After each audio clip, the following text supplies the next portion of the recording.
नमस्कार दोस्तों क्या आपको आपके घुटने में आपकी पटेला हड्डी के नीचे इस जगह पे दर्द की समस्या रहती है। स्पेशली अगर आपको स्पोर्ट्स पर्सन है, रनर है, तो हो सकता है आपके इस दर्द का कारण जंपर्स नी हो, जिसको कि हम पटेला टेंडोनाइटिस भी बोलते हैं। या फिर आपके डॉक्टर ने आपको डायग्नोज किया है कि आपके घुटने में दर्द का कारण जंपर्स नी है और आप चिंतित हैं अपनी समस्या को लेकर, तो आज का वीडियो आपके लिए।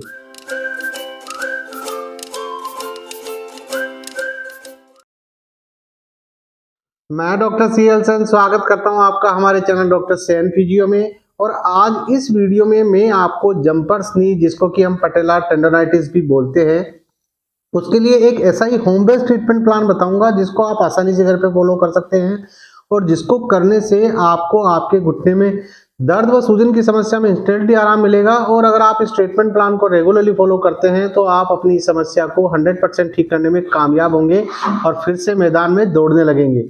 इसलिए मेरी आपको सलाह है कि वीडियो को बिल्कुल भी स्किप ना करें और एंड तक जरूर देखें।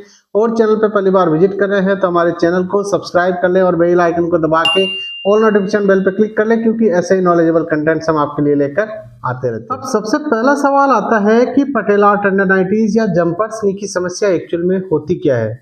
तो एक्चुअल में हमारे घुटने को जो मांसपेशियां सीधा करती है यानी एक्सटेंड करती है, ये चार मांसपेशियों का एक ग्रुप होता है जिसको कि हम क्वाड्रिसेप मसल्स बोलते हैं। और ये चारों मांसपेशियां हमारे घुटने में हमारी जो पटेला हड्डी है उसके ऊपर आकर जुड़ती है। और हमारी जो पटेला हड्डी है जिसको कि हम नी कैप बोलते हैं, उस पटेला हड्डी नीचे हमारी जो टीबिया है यानी हमारी जो शिन बोन है, उसमें जो टीबियल ट्यूबरिकल है उस पे एक पटेला टंडन होता है जो कि हमारे पटेला को उस शिन बोन से जोड़ता है।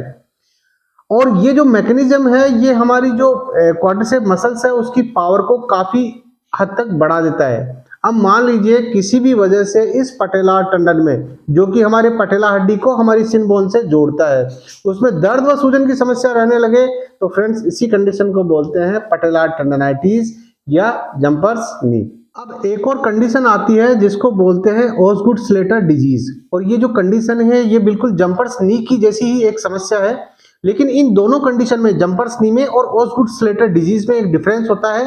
वो डिफरेंस क्या होता है कि पहली बात तो जो ओसगुड स्लेटर डिजीज की जो समस्या है वो कम उम्र के बच्चों में होती है जिनकी उम्र 16 साल से कम होती है।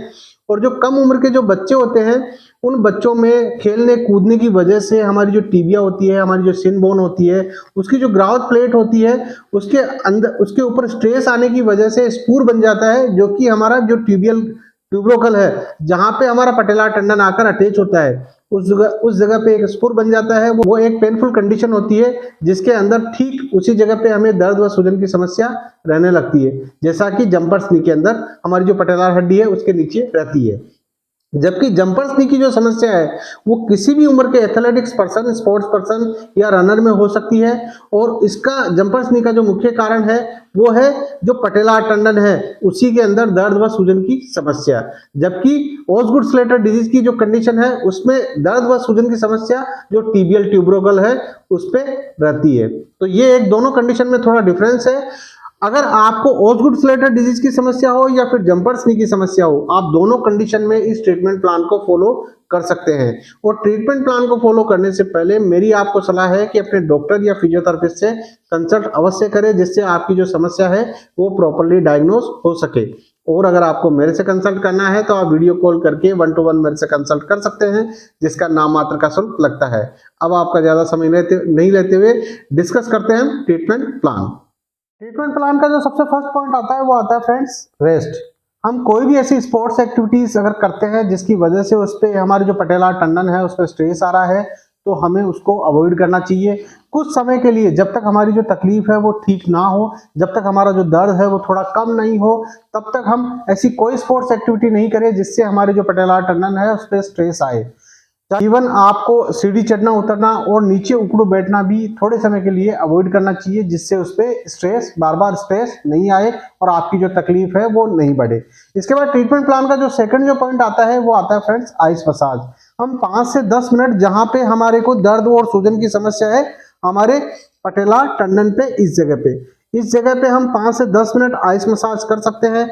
आइस मसाज करने से हमारे जो टंडन है उसमें इन्फ्लामेशन है वो कम होगा और उससे भी हमारा जो दर्द और सूजन की जो हमारी जो तकलीफ है उसमें काफी फायदा मिलेगा और उससे हमारी जो हीलिंग जो प्रोसेस है वो भी एक्सेलरेट होगी। तो हम 5 से 10 मिनट आइस मसाज इस कंडीशन में एक्सरसाइज शुरू करने से पहले कर सकते हैं। अगला जो पॉइंट आता है वो आता है friend deep friction massage. Deep friction massage करने के लिए हम क्या करेंगे, जिस भी पैर में हमारे को तकलीफ है उस पैर के नीचे हम इस तरीके से एक टाउल का रोल बना के हम इस तरीके से उस पैर के नीचे रख लेंगे। अब ये जो पटेला हड्डी है, इस पटेला हड्डी के नीचे इस जगह पे हमारा जो पटेला टंडन है वो है, तो इसके हमें ये जो टंडन है वो इस तरीके से है, हमें इसके क्रॉस में इस तरीके से मसाज करनी है। इस तरीके से आप चाहे तो 2 फिंगर से इस तरीके से मसाज कर सकते हैं, आप चाहे तो अपने थंब से इस तरीके से मसाज कर सकते हैं, आप चाहे तो कोई भी इंस्ट्रूमेंट यूज करके भी इस तरीके से आप इसके क्रॉस में इस तरीके से 3 से 5 मिनट तक डीप फ्रिक्शन मसाज कर सकते हैं। और इस मसाज को करने से भी आपको काफी अच्छा फायदा इस कंडीशन में मिलेगा। प्लान का अगला जो पॉइंट आता है वो आता है फ्रेंड्स एक्सरसाइज करके आप अपनी समस्या को कंप्लीटली रिजॉल्व कर सकते हैं। तो एक्सरसाइज में इसमें जो सबसे फर्स्ट एक्सरसाइज हम करेंगे फ्रेंड्स वो करेंगे हम वीएमओ स्ट्रेंथनिंग एक्सरसाइज। एक्चुअल में हमारी जो वीएमओ मसल्स है वो कमजोर होती है, तो उसकी वजह से मोस्ट प्रोबेबली होता है कि ये समस्या हमें होती है। तो वीएमओ स्ट्रेंथनिंग एक्सरसाइज करने के लिए हम क्या करेंगे, हम इस तरीके से एक बॉल ले लेंगे। अगर आपके पास ऐसी बॉल नहीं है तो आप चाहे तो इसकी जगह कोई भी तकिया यूज कर सकते हैं, तकिए को डबल फोल्ड करके भी यूज कर सकते हैं। अब इस एक्सरसाइज को करने के लिए हम क्या करेंगे, हम हमारे दोनों पैरों को इस तरीके से मोड़ लेंगे और फिर हम हमारे पंजों को इस तरीके से बाहर घुमा लेंगे और फिर हम इस बॉल या तकिए को इस तरीके से हम हमारे घुटनों के बीच में लगा लेंगे।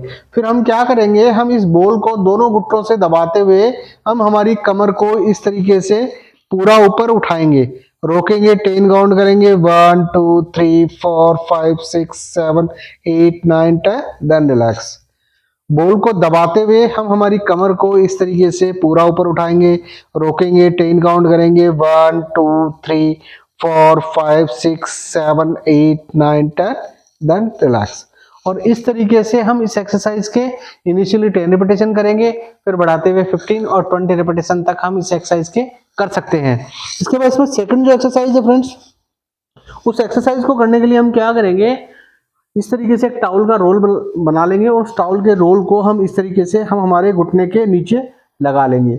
फिर हम क्या करेंगे, हम हमारे पंजे को खींचते हुए हम हमारे घुटने को इस तरीके से पूरा नीचे दबाएंगे। और जब हम हमारे घुटने को नीचे दबाएंगे तो हमारा जो पैर है वो इस तरीके से आगे से ऊपर उठ जाएगा। रोकेंगे, 10 काउंट करेंगे, 1 2 3 4 5 6 7 8 9 10, देन रिलैक्स। हम हमारे पंजे को खींचेंगे और घुटने को नीचे दबाएंगे, उससे हमारा जो पैर है वो आगे से इस तरीके से उठ जाएगा। रोकेंगे, 10 काउंट करेंगे, 1 2 3 4 5 6 7 8 9 10, देन रिलैक्स। और इस तरीके से हम इस एक्सरसाइज के भी इनिशियली 10 रिपीटेशन करेंगे, फिर बढ़ाते हुए 15 और 20 रिपीटेशन तक हम इस एक्सरसाइज के भी कर सकते हैं। इसके बाद इसमें अगली जो एक्सरसाइज है फ्रेंड्स वो है एसएलआर। और उस एक्सरसाइज को करने के लिए हम क्या करेंगे, हम हमारे घुटने को टाइट करेंगे, पंजे को खींचेंगे और हम हमारे पैर को सीधा ऊपर उठाएंगे, हल्का सा बाहर घुमाते हुए इस तरीके से। रोकेंगे, 10 काउंट करेंगे, 1 2 3 4 5 6 7 8 9 10, देन रिलैक्स। घुटने को टाइट करेंगे, पंजे को खींचेंगे, पैर को हल्का सा बाहर घुमाते हुए हल्का सा बाहर की तरफ लेके आएंगे इस तरीके से। रोकेंगे, 10 काउंट करेंगे, 1 2 3 4 5 6 7 8 9 10, देन रिलैक्स। घुटने को टाइट करके पंजे को खींच के पैर को बाहर करते हुए उठाएंगे, रोकेंगे, 10 काउंट करेंगे। और इस तरीके से हम इस एक्सरसाइज के भी इनिशियली 10 रिपीटेशन, फिर बढ़ाते हुए 15 और 20 रिपीटेशन तक हम इस एक्सरसाइज के भी कर सकते हैं। इसके बाद इसमें अगली जो एक्सरसाइज है फ्रेंड्स वो है शॉर्ट आर्क नी एक्सटेंशन। और उस एक्सरसाइज को करने के लिए हम क्या करेंगे, हम इस तरीके से एक मोटा तकिया लेंगे, इसको मसन बोलते हैं। अगर आपके पास इस तरीके का मोटा तकिया मसन नहीं है तो आप चाहें तो अपना जो नॉर्मल तकिया है उसको डबल फोल्ड करके या रोल करके भी आप उसको अपने घुटने के नीचे लगा लेंगे। फिर आप क्या करेंगे, आप अपने पंजे को खींचेंगे और फिर धीरे धीरे अपने घुटने को पूरा सीधा करेंगे, हल्का सा बाहर घुमाते हुए। रोकेंगे, 10 काउंट करेंगे, 1 2 3 4 5 6 7 8 9 10, देन रिलैक्स। पंजे को खींचेंगे और घुटने को पूरा सीधा करेंगे, रोकेंगे, 10 काउंट करेंगे, 1 2 3 4 5 6 7 8 9 10, देन रिलैक्स। और लास्ट में मैं बता रहा हूँ आपको 2 इंपॉर्टेंट एक्सरसाइज जो आपको तब शुरू करनी है जब आपका जो दर्द है, आपकी जो सूजन है वो काफी कम हो गई है और अब आपके घुटनों को आपको फुल्ली स्ट्रेंथ करना है ताकि आप फिर से दौड़ने लगे। तो इसमें जो सबसे फर्स्ट एक्सरसाइज हम करेंगे वो करेंगे फ्रेंड्स स्क्वाट्स। और एक्सरसाइज को करने के लिए हम क्या करेंगे, हम इस तरीके से दीवार के पास में खड़े हो जाएंगे, हम हमारे पैरों को थोड़ा सा दूर दूर रखेंगे और हम हमारे पंजों को न्यूट्रल पोजीशन में रखेंगे, है ना। फिर हम क्या करेंगे, हम इस तरीके से हमारे घुटनों को मोड़ते हुए इस तरीके से पूरा नीचे आएंगे और हम पूरा सीधे होंगे। हमें ध्यान ये रखना है कि हमें दीवार से आगे नहीं आना है, दीवार के पास में चिपक के रहना है। इस तरीके से नीचे जाएंगे और फिर ऊपर आ जाएंगे, इस तरीके से नीचे जाएंगे और फिर पूरा ऊपर आ जाएंगे। इस तरीके से हम इस एक्सरसाइज की इनिशियली 10 रिपीटेशन करेंगे, फिर बढ़ाते हुए 15 और 20 रिपीटेशन तक हम इस एक्सरसाइज के कर सकते हैं। इसके बाद इसमें अगली जो एक्सरसाइज है फ्रेंड्स, उस एक्सरसाइज को करने से हमारे घुटने हैं वो काफी अच्छे से मजबूत हो जाएंगे और वो सेम इसी तरीके की एक्सरसाइज है, बस उसमें थोड़ा डिफरेंस है। उसमें हम क्या करेंगे, हम ठीक इस तरीके से स्क्वाट्स वाली पोजीशन में आएंगे और हम इस पोजीशन को होल्ड करेंगे। हम होल्ड कर सकते हैं 10 सेकंड के लिए, 20 सेकंड के लिए, 30 सेकंड के लिए, या जितनी देर तक हम होल्ड कर सकते हैं उतनी देर इसको होल्ड करेंगे। देन वापस हम न्यूट्रल पोजीशन में यानी रिलैक्स पोजीशन में आ जाएंगे। इस तरीके से आप इस एक्सरसाइज की इनिशियली 2 से 3 रिपीटेशन कर सकते हैं, फिर बढ़ाते हुए 5 रिपीटेशन तक आप इस एक्सरसाइज की कर सकते हैं। लेकिन इसमें हमारा जो उद्देश्य है वो हमें हमारा होल्ड टाइम बढ़ाना है। हम इनिशियली हो सकता है कि हम 20 से 30 सेकंड होल्ड कर सकें, लेकिन हम धीरे धीरे कोशिश करें कि इसका जो होल्ड टाइम है वो हम बढ़ाते जाएं। और इस एक्सरसाइज को करने से आपके घुटने हैं वो काफी अच्छे से मजबूत होंगे। और आशा करता हूं मेरे द्वारा दी गई जानकारी से आप संतुष्ट होंगे, मेरे द्वारा बताई गई एक्सरसाइजेस आपको समझ में आई होगी। फिर भी अगर आपके मन में कोई सवाल हो तो आप कमेंट बॉक्स में कमेंट करके पूछ सकते हैं। मैं कोशिश करूंगा आपके हर एक सवाल का जवाब देने की। और अगर आपको वीडियो पसंद आया हो तो लाइक एंड शेयर जरूर करें और चैनल पे पहली बार विजिट कर रहे हैं तो हमारे चैनल को सब्सक्राइब कर ले। मिलते हैं अगले वीडियो में नए टॉपिक के साथ, तब तक के लिए bye bye, thanks for watching.